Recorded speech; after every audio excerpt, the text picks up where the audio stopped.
Hello my dear student, Omkar Singh teaching study hall में आप सभी स्टूडेंट का स्वागत है। जो कि हम अपने आपको बताएंगे कि आज हम आपको केमिस्ट्री अध्याय पढ़ाएंगे, जो कि आपको कंपटीशन एग्जाम में भी आपको हेल्पफुल होगा और आपकी जो कि क्लास है, जो कि अभी कक्षा 9वीं 10वीं 11वीं 12वीं के में भी आपका बहुत काम का ये टॉपिक्स है। इसलिए आप जो हम आपको केमिस्ट्री पढ़ाएंगे यानी कि रासायनिक विज्ञान पढ़ाएंगे वो आपको जीरो लेवल से आज स्टार्ट करते हैं। ठीक है, जो कि हमारी जो आज क्लास रहेगी वो हमारी आज की केमिस्ट्री है वो कि हमारी क्या रहेगी, बेसिक से रहेगी। ठीक है, तो हम पढ़ेंगे केमिस्ट्री अध्याय जो कि हमारे क्या है, रासायनिक विज्ञान। तो हम क्या करेंगे, उसको हम बेसिक तरीके से आज पढ़ेंगे केमिस्ट्री को। ठीक है, क्योंकि केमिस्ट्री को हम इसलिए पढ़ रहे हैं क्योंकि केमिस्ट्री को हमें स्टार्टिंग करते पहले कि उसके लिए हमें जब केमिस्ट्री पढ़ेंगे तो पढ़ने के लिए पहले हमें बेसिक होना बहुत ही ज़रूरी होता है। ठीक है, तो हम क्या करते हैं, केमिस्ट्री के लिए हम पहले बेसिक स्टार्ट करेंगे। इसके बाद हम जैसे कि क्या होता है कि यदि हम जैसे कि कोई भी व्यक्ति होता है तो उसको आगे बढ़ने के लिए तो पहले इसको बेसिक तैयार बहुत ज़रूरी आवश्यक होता है। ऐसा नहीं है, जैसे कि आपने देखा होगा कि यदि हम जब हम छोटे होते हैं तो जब हम जन्म होने के बाद तो क्या होता है कि डायरेक्ट हम नहीं सकते, यानी कि हम क्या है खड़े नहीं हो पाते, तो हम धीरे धीरे हो पाते हैं। इसी कारण यही है। और हम क्या होते हैं कि जैसे कि हम एक डायरेक्ट जैसे कि हम क्या होते हैं जन्म के बाद एक या दो ढाई साल 2 साल या 1.5 साल बाद हम क्या होते हैं, नहीं मिले मतलब कि हमें पाए अपने जो पेरेंट्स होते हैं वो हमें क्या करते हैं, चलना सिखाते हैं। ठीक है, तो हम ऐसा है कि जब सीढ़ियाँ होती हैं तो हम पहले हम सीढ़ी इकट्ठे नहीं चढ़ सकते एक ही बार से, ऐसे कि पहले से हम 6वीं सीढ़ी चढ़ जाते हैं, ऐसा नहीं हो सकता। क्योंकि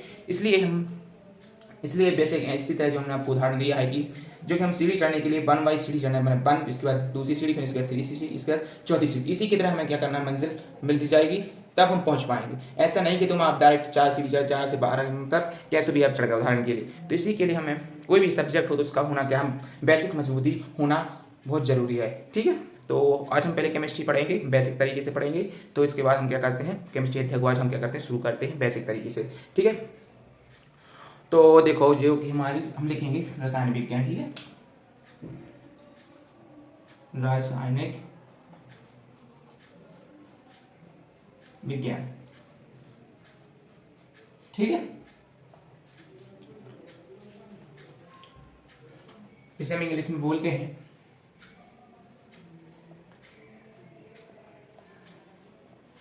केमिस्ट्री। ठीक है, तो हम आज क्या पढ़ेंगे, रसायन विज्ञान पढ़ेंगे। इसके बाद हम क्या करेंगे, बेसिक पढ़ेंगे। ठीक है, क्योंकि यदि बेसिक है अगर आपका तो केमिस्ट्री आप आगे बढ़ सकते, अन्यथा नहीं कर सकते।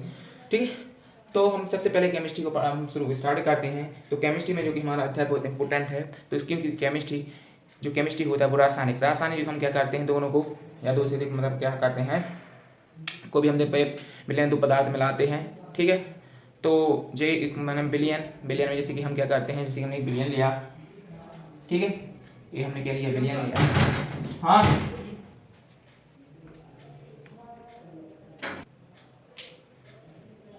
ठीक है, तो हम यहाँ शुरू करते हैं क्योंकि थोड़ी मुझे कम आ गया। ठीक है, तो हम यहीं से स्टार्ट करते हैं। हम ये प्रकार से क्या बिलियन मिलाते हैं तो हम क्या करते हैं, किसी को हम क्या करते हैं, जिसे हम इसमें क्या करते हैं, पानी भरते हैं, जिसमें पानी डालते हैं। यदि हम कोई भी इसमें क्या करते हैं, पदार्थ कोई भी मिलाते हैं, जैसे कि तो ये इस प्रकार का विलयन है। हम जब क्या करते हैं, दो को मिलाते हैं। ठीक है, रसायन विज्ञान में तो हम जैसे कि हमने शक्कर ले लिया और प्लस जैसे कि हमने नमक ले लिया, हम इसको इसमें घोलते हैं तो ये मिल जाता है। क्योंकि इसमें जैसे किसी भी जल है तो जल में जैसे शक्कर मिलाते हैं, जैसे कि हम शक्कर और जल मिलाते हैं, क्योंकि शक्कर इसमें घुल जाएगी क्योंकि जल में, क्योंकि हम जैसे कि कम, जैसे कि शक्कर को हम कम लेते हैं और जैसे कि जल ज़्यादा देख लेते हैं। तो माना जिसकी मात्रा ज़्यादा होती है वो विलायक कहलाती है और जिसकी मात्रा कम होती है वो विलय कहलाती है। और जिसमें हम मिलाते हैं वो विलायक जिसमें हम मिलाते हैं जिसमें हम मिलाते हैं वो विलयन कहलाती है। सॉरी, जिसमें हम मिलाते हैं वो विलयन कहलाता है। और जिसमें हम मिला रहे हैं, ठीक है, जैसे जल में हम मिला रहे हैं तो ये कहलाएगा विलायक, क्योंकि उसकी मात्रा जिसकी ज़्यादा होगी, यानी जल की हमें मात्रा ज़्यादा कर देते हैं।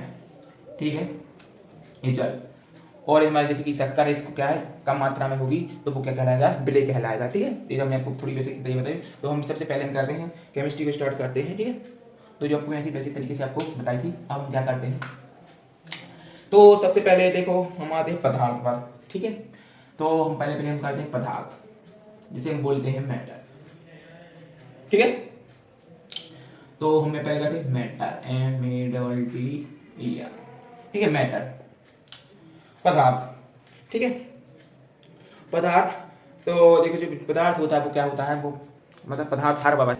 तो जैसे कि पहले क्या होता है, परमाणु के अंदर होता है नाभिक। नाभिक में क्या उपस्थित होते हैं, न्यूट्रॉन प्रोटॉन और मतलब कि नाभिक उपस्थित होता है, उसमें न्यूट्रॉन प्रोटॉन होते हैं और इलेक्ट्रॉन क्या कहते हैं, नाभिक के चारों मतलब कक्षाओं में क्या कहते हैं, चक्कर लगाते हैं। ठीक है, तो इलेक्ट्रॉन, तो पहले हम क्या करते हैं, इलेक्ट्रॉन करते हैं। ठीक है, इलेक्ट्रॉन क्या होता है, एक ऋणावेश होता है। इलेक्ट्रॉन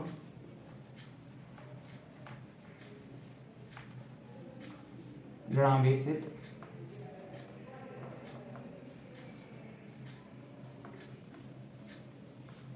ऋणावेशित क्या है, कण। ठीक है, ये इस प्रकार से था। ठीक है, और यह है सूक्ष्मतम कण है। ठीक है, वो आपको बताएंगे इसका भार की मतलब कि ये भार की मतलब से रखा गया, क्योंकि भार के अनुसार रखा गया है। ठीक है, जो कभी परमाणु है, परमाणु जो नाभिक होता है उसमें जो क्या है, वो मानना है कि इलेक्ट्रॉन होता है, ऋणावेशित कण होता है, वो सूक्ष्मतम कण होता है, वो भार के अनुसार रखा गया है। ठीक है, मतलब कि उसका होता है मान इसका हाइड्रोजन, इसके मतलब चलो हम लिख देते हैं, मैं सूक्ष्मतम कण है। ठीक है, और यह है हाइड्रोजन भार के मतलब कि 1/1840 के भाग का होता है, यानी कि 1840 में से एक होता है। मतलब इसका भार हाइड्रोजन के भार से 1/1840 में से एक होता है। ठीक है, तो ये क्या होता है, हाइड्रोजन मतलब उसका भार होता है वो हाइड्रोजन के मतलब 1840 में से एक होता है। ठीक है, इस प्रकार से, इस कारण से इसको होता है, इसलिए इसे इलेक्ट्रॉन क्या होता है, बहुत छोटा, भार में छोटा होता है, इसलिए इसे क्या होता है, सूक्ष्म कण माना जाता है। ठीक है, अब आते हैं प्रोटॉन पर। दूसरा क्या कौन सा है, प्रोटॉन आवेश, प्रोटॉन। ठीक है, प्रोटॉन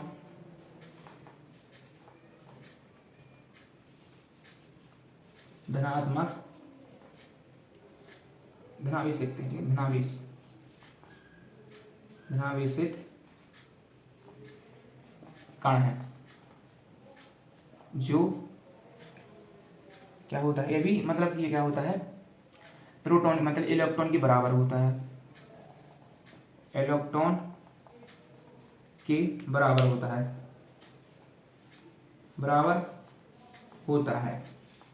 लेकिन क्या होता है, उसके बराबर तो होता है, ठीक है, लेकिन इसका इलेक्ट्रॉन बराबर होता है, किंतु किंतु आवेश के कारण क्या होते हैं, दोनों डिफरेंस होते हैं। मतलब क्या, देखो प्रोटॉन धनावेश है जो कि इलेक्ट्रॉन के बराबर होता है, जो कि उसके परमाणु क्रमांक होते हैं, जितने इस पे इलेक्ट्रॉन होंगे उतने इस पे क्या होंगे, प्रोटॉन होंगे। ठीक है, मतलब कि प्रोटॉन धनावेश के कारण जो इलेक्ट्रॉन के बराबर होता है, यानी वो परमाणु क्रमांक के बराबर। ठीक है, तो हम ऐसे भी आपको लिख सकते हैं। ठीक है, और यह क्या है, परमाणु का सबसे सूक्ष्मतम कण होता है। प्रोटॉन धनावेश कण है जो जो परमाणु का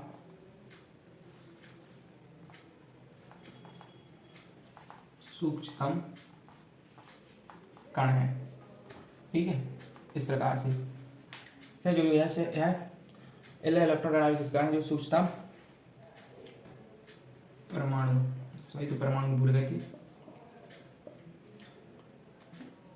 परमाणु का यह है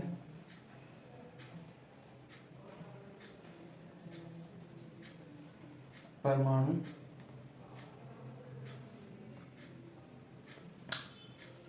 का सूक्ष्मतम कण है। ठीक है, जो हाइड्रोजन के 1/1840 के भाग का होता है। ठीक है, प्रोटॉन धनावेश कण जो परमाणु का भी सूक्ष्मतम कण होता है। ठीक है, और जो प्रोटॉन होता है, प्रोटॉन पर धनावेश होता है, जो प्रोटॉन पर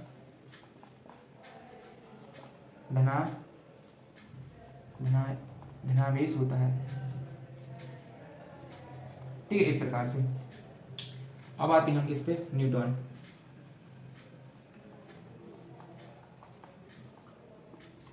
न्यूटन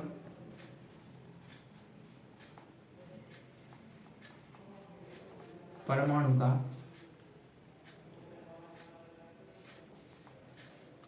सूक्ष्म कण है, लेकिन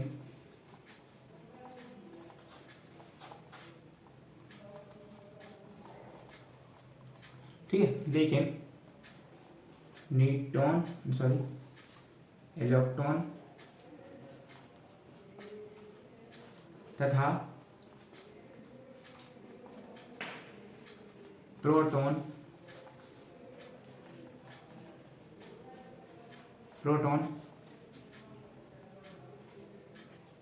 के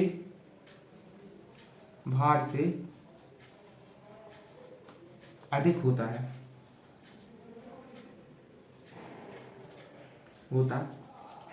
ठीक है, इस प्रकार से।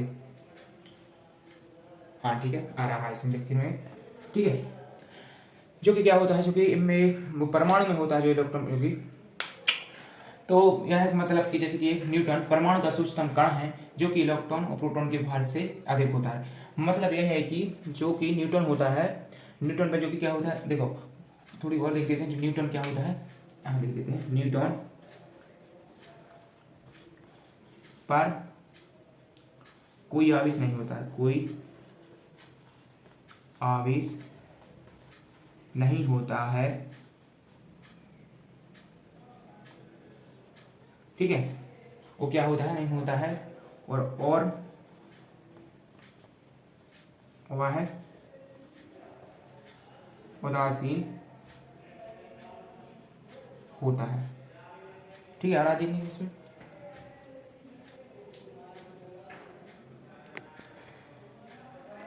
ठीक है। तो क्या होता है, जो न्यूटन होता है उसमें कोई आवेश नहीं होता है, जिस कारण से क्या होता है, वह उदासीन होता है, ठीक है। तो इतना आप समझ गए होंगे, ठीक है। तो ये हमने आपको बता दिया है, ठीक है, और इसकी आगे हम आपको बताएंगे, ठीक है। इसे आपको समझ गए होंगे, ठीक है। अब हम आते हैं परमाणु क्रमांक के बारे में बताएंगे, ठीक है। आप इतने से समझ गए, चलो हम इसके बाद हम रिवाइज कर देते हैं आपको, ठीक है।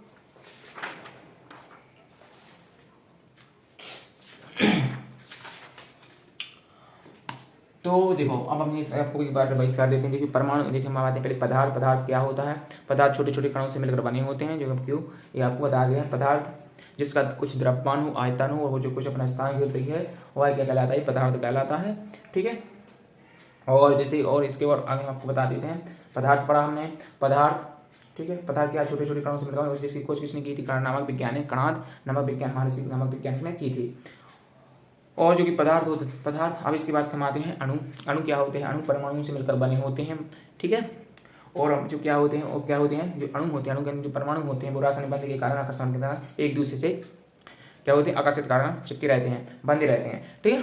अब उसके बाद हमने क्या पढ़ा था, अणु, अणु के बाद हमें परमाणु, जो हमने बताया परमाणु है, जो परमाणु की खोज किसने की थी, जो परमाणु की खोज किसने की थी, डॉल्टन नामक वैज्ञानिक ने की थी, ठीक है, डॉल्टन ने की थी, और शायद वो 1808 में शायद की थी, ठीक है। और ठीक है 1808 में शायद, हाँ, मतलब डॉल्टन ने जो परमाणु की खोज की 1808 में की थी, ठीक है। और जो क्या होते हैं, अणु के अंदर होते हैं परमाणु, परमाणु के अंदर होते हैं नाभिक, नाभिक में क्या उपस्थित होते हैं, न्यूट्रॉन और प्रोटॉन, और नाभिक की चारों क्या कहते हैं, इलेक्ट्रॉन अपनी मतलब कक्षा में चक्कर लगाते हैं, ठीक है। जो आपको इतना हमने आपको बता दिया है।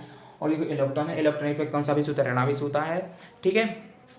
और हाइड्रोजन के भार से, मतलब हाइड्रोजन सबसे, उसका भार सबसे, हाइड्रोजन बहुत कितना छोटा भार होता है उसका, शायद 1 पॉइंट कुछ होता है, ठीक है, मतलब कि 0.08 होता है उसके भार होता है, मतलब कि वो कितना, एक मतलब 1840 में से 1वां भाग होता है, ठीक है। जैसे कि आपने पढ़ा होगा, जैसे कि हम, ठीक है, जैसे कि आपको नंबर मिलते हैं, 100 का आपका पेपर होता है, ठीक है, तो आपको कितने नंबर मिले, जैसे कि 50 नंबर मिले, ठीक है। तो ये क्या है, 1840 है, 1840 में से 1वां भाग है। अब तुम सोचो, मतलब उसका भार है 1840 में 1वां भाग है, यानी कि वो क्या है, 1840 में से 1 भाग है। जैसे आपको 500 में से 50 नंबर मिले, ठीक है, इस कारण से ऐसा है, ठीक है, मतलब कि 1840 में से 1वां भाग है, ठीक है। अब जैसे कि इलेक्ट्रॉन हो गया, अब प्रोटॉन होता है, प्रोटॉन होता है जो प्रोटॉन पर हाइड्रोजन के परमाणु से कितना होता है, मतलब कि हाइड्रोजन से मतलब 10 में से, यानी कि 10 में से 9 मतलब इतना होता है शायद, हाँ इतना नहीं, इसमें नहीं होता इतना, मतलब इसी के बराबर होता है, थोड़ा भी कुछ होगा, हाँ लेकिन जो कि न्यूटन होता है, न्यूटन का भार होता है वो इलेक्ट्रॉन और प्रोटॉन से ज़्यादा होता है, यानी कि 10 में से 9 भाग होता है हाइड्रोजन के, ठीक है, इतना होता है, इतना मतलब क्या होता है, न्यूटन में होता है, ठीक है। अब न्यूटन और न्यूटन क्या होगा, उदासीन होता है, ठीक है। अब इसके बाद हम क्या पढ़ेंगे आगे, कल भी पढ़ेंगे, मतलब इसके आगे थोड़ी और चीज़ें आपको करना है, रिवाइज कर लेना, इसके बाद हम क्या करेंगे आगे पढ़ेंगे इसको, ठीक है। तो ये आपको आई होप कि आपको मेरा वीडियो आपको समझ में आ गया, इतनी कहीं भी आपको मतलब कि कन्फ्यूज हो तो मुझे कमेंट में बताएं, ठीक है। तो मैं आपको बताऊंगा। इसके साथ जय हिंद, जय Bharat, Vande Mataram, okay, good night.